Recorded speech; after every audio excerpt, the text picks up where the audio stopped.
史莱克一举歼灭就是最佳的战略。不可！你要与老神作对不成？有些东西终究是要揭开面纱的。这就是蓝鹰皇所在的山谷。Это «Боевой континент 2. Новая серия». Атака Хоу Юхао на Миндоу завершилась. Хотя Сю Тяньрань не находится в смертельной опасности, город понес тяжелые потери. Более того, бог смерти Еси Шуй успешно спасла Сю Тяньраня и, полагая, что за этим стоит Академия Шрека, предложила отправить против них войска. Тем временем Хоу Юхао и Тан Утун искали синий-серебряного императора, но попали в засаду. Ван Кюэр наконец-то прибыла. Согласитесь, очень интересные события. А также вначале хочу искренне поблагодарить всех за поддержку. Тот сбор, о котором я говорил в прошлом ролике, поддержали многие. Спасибо. Воспользовавшись уходом Королевского корпуса мастеров душ из Миндоу, Хоу Юхао действовал быстро и решительно. Его изначальной целью не было захватить город, только разрушение и ослабление противника. Он нанес внезапный удар, выпустив десятки тысяч низкоуровневых духовных пушек, управляемых душой, нанеся огромный урон Империи Солнца и Луны. Одновременно он использовал пушку 9 уровня, нацеленную прямо на Сю Тяньраня, пытаясь завершить операцию убийством. Однако попытка провалилась. Сю Тяньрань уже обладал мощной защитой духовных инструментов 9 уровня, а рядом с ним находилась Еси Шуй, титулованный бог смерти, которая немедленно вмешалась. После мощного удара Хоу Юхао не стал затягивать бой и сразу отступил. Этот внезапный удар стал причиной серьезного кризиса внутри Империи Солнца и Луны. Еси Шуй сразу же заявила, что за атакой стоит Академия Шрека, и именно она является главным источником угрозы. По ее мнению, это был наиболее логичный вывод, а потому она предложила немедленно начать полномасштабную войну против них. Ее план был радикален – использовать армию Империи Солнца и Луны и силы Церкви Святого Духа для окружения и уничтожения Академии Шрека. Однако эта идея вызвала сопротивление министров, которые считали, что сейчас еще не время для решающей битвы.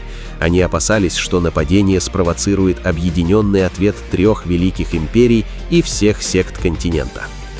Главный министр настаивал на обратном – сначала стабилизировать уже захваченные территории Империи Небесной Души, укрепить власть и использовать ресурсы для дальнейшего развития духовных инструментов.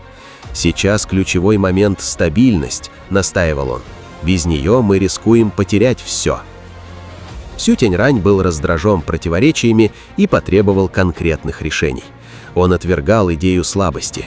«Мне не нужно, чтобы женщина защищала меня». Но внутри дворца ситуация только накалялась. Еси Шуй усилила давление, фактически навязывая свою позицию. Ее отношение к Сю Тяньраню не как к самостоятельному императору, а как к инструменту влияния. В этот момент вновь проявился Кун Дэмин. Кун Дэмин – гипертитулованный инженер 10 класса и мастер императорского зала освещения. Он был главой всех инженеров душ 9 класса в Империи Солнца и Луны. Однако очень многие знали, что у него были 2 боевые души. Он был не только сильнейшим инженером душ в Империи, но и очень сильным мастером. Его возраст более 150 лет, а ранг 95+. Именно его вмешательство изменило баланс сил в зале. Он без труда нейтрализовал давление Еси Шуй, показав, что его сила сопоставима с предельным титулованным. Для Еси Шуй это было неожиданностью, так как она десятилетиями не участвовала в сражениях и считался исключительно исследователем духовных инструментов. Еси Шуй наконец поняла, что союз Сю Тяньраня и культ Святого Духа вот... А вы хотите играть за Хо Юйхао и Тан Сана? Готовы окунуться в мир, где духи и души решают все?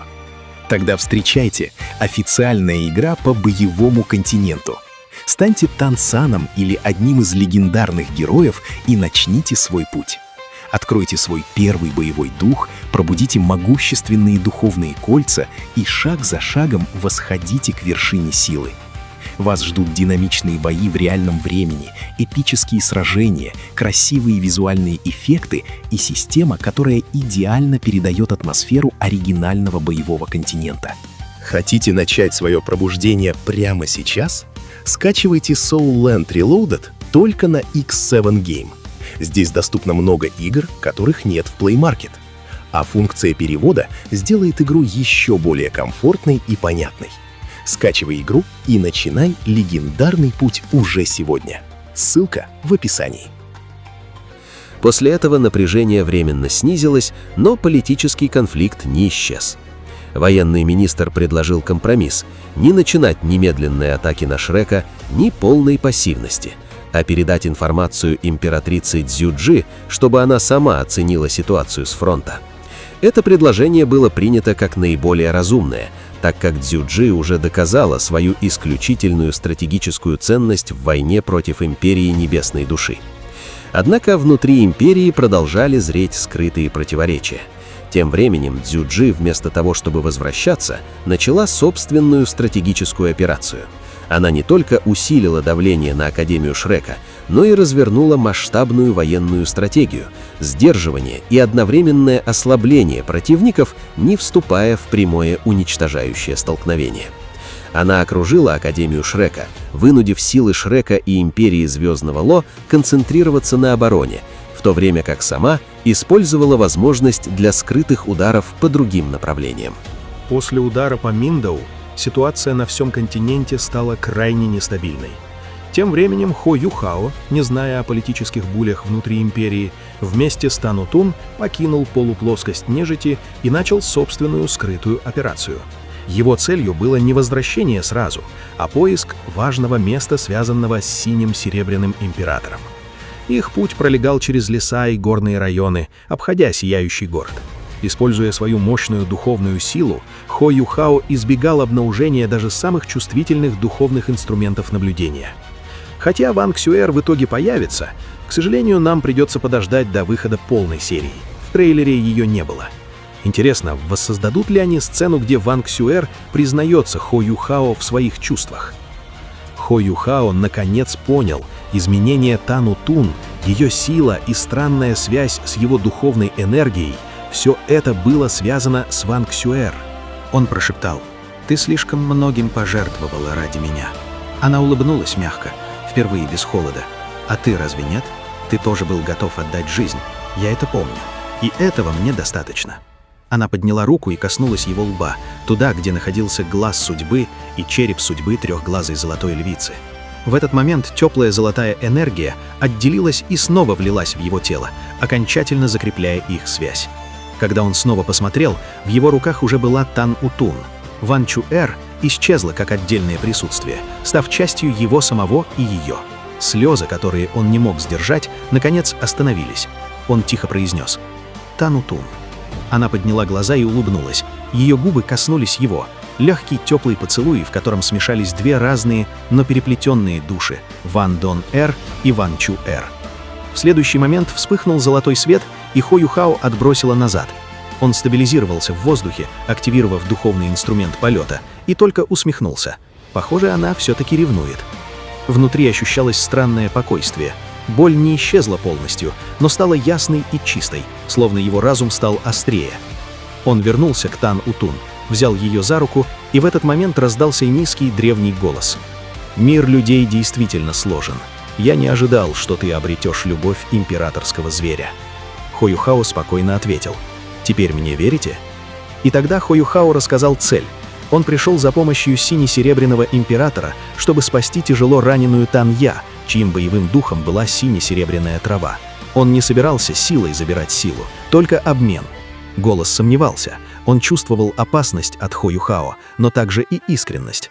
«Ты мог бы победить меня и забрать все. Почему не делаешь этого?» «Я поклялся никогда не убивать духовных зверей без необходимости», — ответил Хо Юхао.